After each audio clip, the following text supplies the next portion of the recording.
Dito sa mundo, lahat tayo ay nagkakaroon ng iba't ibang karanasan at klase ng tao na nakikilala.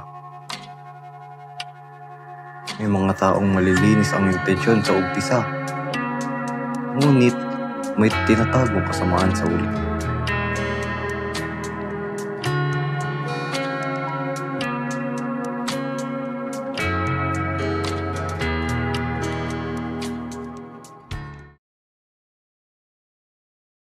Wala kang kahit na anong takot na mararamdaman sa isang taong nagpapakita ng kabaitan sa ibang tao. Ang malumanay at masayahin na ugali niya na tipong walang kahit anong maling magagawa. Ganito ang ugali na ipinakita ni Vicente sa kanilang lugar, lalo na sa mga anak ng presidente ng kanilang komunidad. So ito na ang napag-desisyon ng plano ng ating punong barangay. Kinakailanganin natin ng operasyon ng bawat isa para sa ikabubuti ng ating punong. Maraming salamat po sa inyong paglugtad at pag-inig dito sa ating. Gusto ko lang pala ulit yung masalamat sa pag-lead ng tao. Isa po kayo sa naging dahilan ng pag-ayos na tatali. Uy, hindi Dahil sa ating lahat yun. Lalo na sa'yo. Kahit alam kong konduktor ka lang ng mga bus, ginagawa mo pa rin tumulong sa lugar natin. Mas lalo na sa mga bata. Kahit yung mga anak ko, favorite ka raw nila, mabait mata sa kanila Hindi naman po. Sadyang malapit lang po ako sa mga bata. Tuwing makikita ko ulit sila, kaya nakakabanding ako ganit ng loob Maraming salamat po sa pag-maintain nyo ng kaayusan ng lugar natin. Maaari na po kayo bumalik sa inyong mga takanan. Ay, nagulan ako.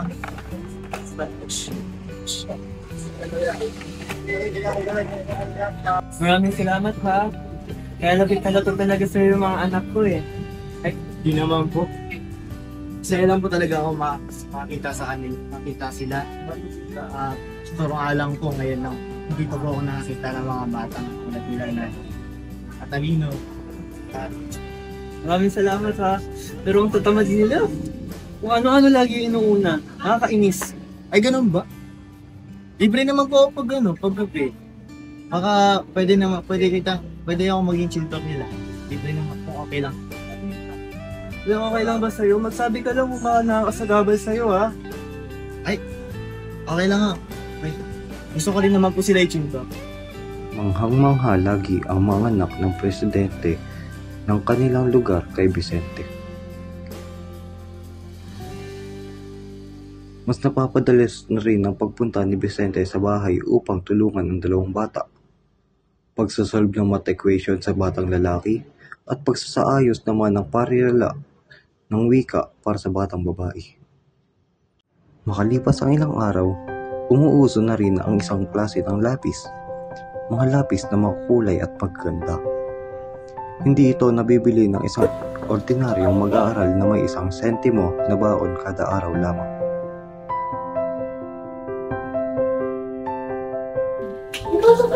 Magandang gabi po. Ba't po ka rin ba pa? Magandang gabi po. Bibigay ko lang po yung lapis sa mga bata. Sige. Mga bata! Kuya Vicente! Hello po! Narito na pala ang aking regalo. Regalo? Oo. Ito na ang lapis! Wow, lapis! Ang angas! Ganda rin sa'yo? Oo. Wow! Favorite ka. Wow! Ang ganda! Dahil hilig ka mag-drawing, ako magandang lapis para ito. Thank you po! Galing mo? Thank you po! Maraming salamat po! Wala yun. Pero wala ba akong matatanggap na kiss dyan? Thank you. Sige po. Oh!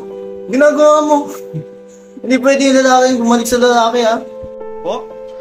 Sige na nga.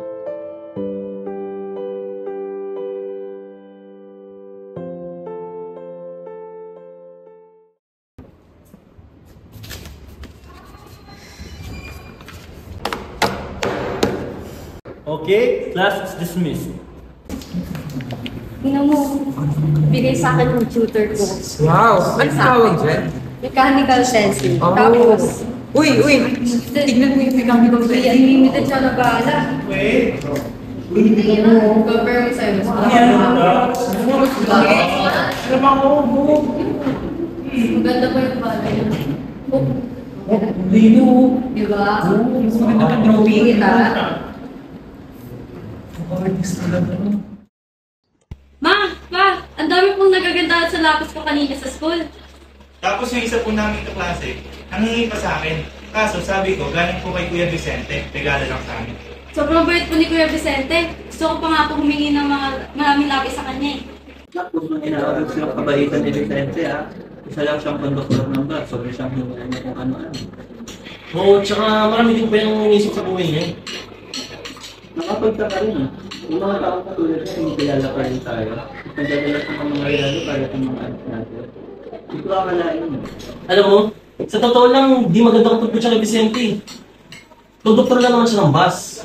Tapos, kakasimula niya pa ng tutor ko mga bata. Tapos, magre-regalo agad ng mga mamahaling lapis. Ang tutog ko dyan, ginagamit nila ng mga bata para maghanap ng mga trabaho, para magustuhan natin siya. Feeling ko, hindi naman. Parang kaso niya kung talaga sa magtulong ng mga bata at wala siyang mga problema. Basta. Mag-ingat na lang tayo. Kailangan natin mag-ingat. Huwag ka masyadong magtitiwala dyan, ha? Di maganda kung tugtog dyan, eh. Kahit na hindi sang-ayon ang ina sa kutob ng kanyang asawa kay Vicente, ramdam sa kaniyang kilos at ekspresyon ang pag-aalala sa kaligtasan at kapakanan ng kaniyang mga anak.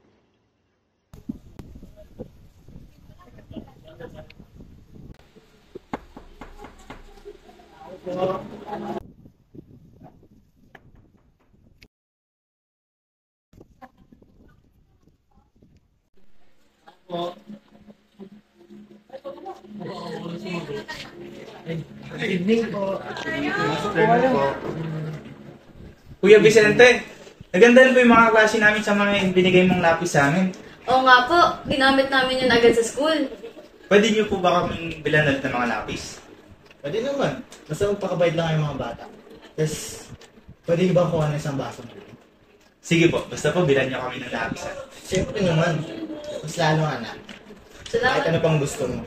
Bilang kita. Salamat po. Sigurado maiinggit mga kaklase ko pag nakita nila yun sa school. Basta to.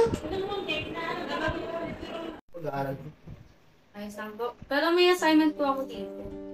Medyo mahihirap siya. Sige, dalawa ko na. Sige, okay lang po. Kaya ko na.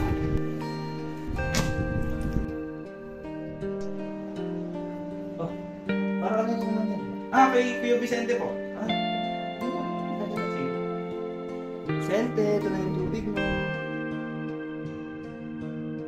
Oscar, makit ka muna. Po? Huwag kang bababang, hindi ko sinasabi. Sige. Vicente, lumabas ka! Sabi lumabas ka!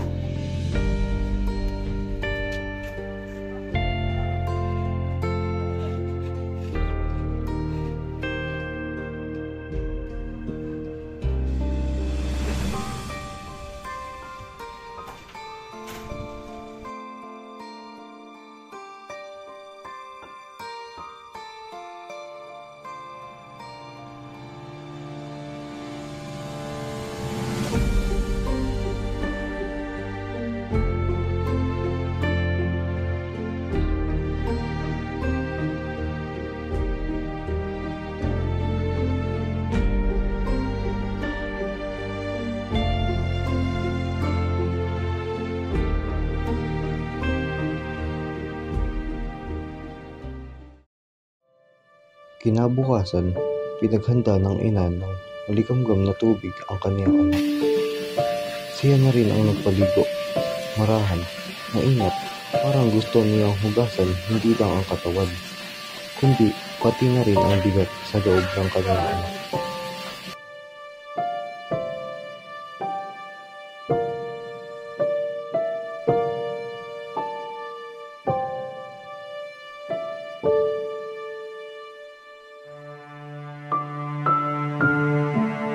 Kinatabihan, humiga ang batang babae. Tahimik ang buong bahay, pero mabigat pa rin ang pakiramdam.